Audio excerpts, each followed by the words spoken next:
Bismillah, Alhamdulillah, Assalamu alaikum, peace be unto you. Welcome to the Deen Show. Assalamu alaikum, peace be unto you. Welcome to the Deen Show. We're going to get into the topic, marriage.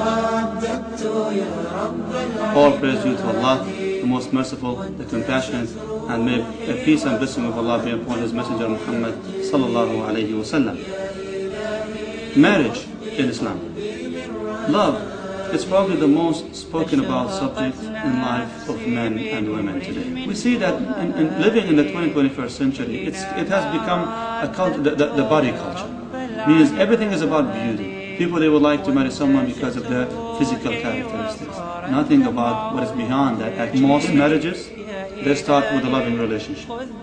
Specifically living in this culture, you have so many people who go with these kind of test driving marriages, or sometimes even drive-through marriage. They just meet each other, in a club or in some kind of casual event, and all of a sudden they're in love and they want to get married.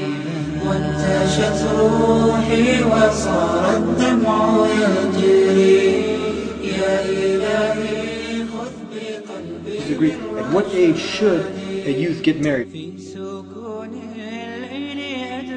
And then usually if you're not married, you have, I mean, it's not everybody, but I know people, it's like, you're kind of like a wild animal sometimes.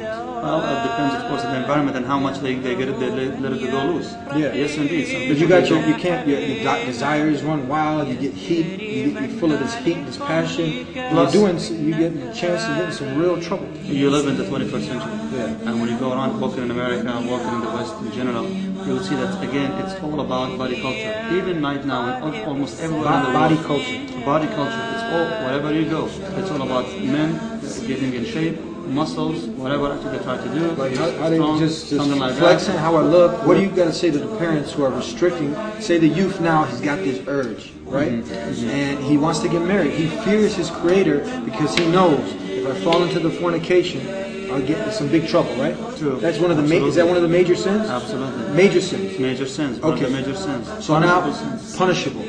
So you have this fear of your creator and love, you don't want to displease him, now you want to get married. You've come to that. But your parents giving you a hard time. Now they're like, you know what, wait till you finish school and we got to get this $25,000 wedding. What do you got to say to the parents? Well,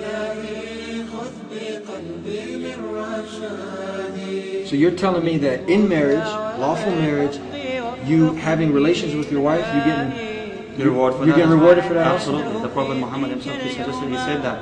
He said, means someone approaches his spouse, of course with intimacy and pleasure, they will be rewarded for that. Even his companions, they got shocked by that news.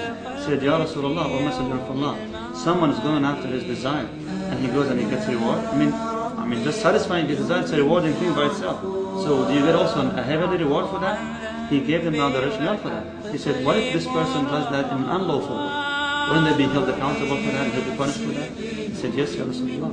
He said, O Messenger of Allah. He said, so the same thing. If he does that in a lawful way, he should be rewarded. Some of our brothers who might have fallen in the trap now. Let's be real, 21st century. Absolutely. You got, you walk out the door, you got they're dressed but they're not dressed. And the brother falls now. And this becomes like a disease. We know people that have been there and people that are there right now.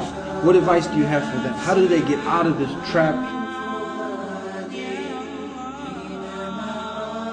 What's better, if the guy comes to marry the daughter, he's a doctor, PhD, but he's missing the salat and his, faith is not that high. He's like what they call a Ramadan Muslim, but he's a doctor.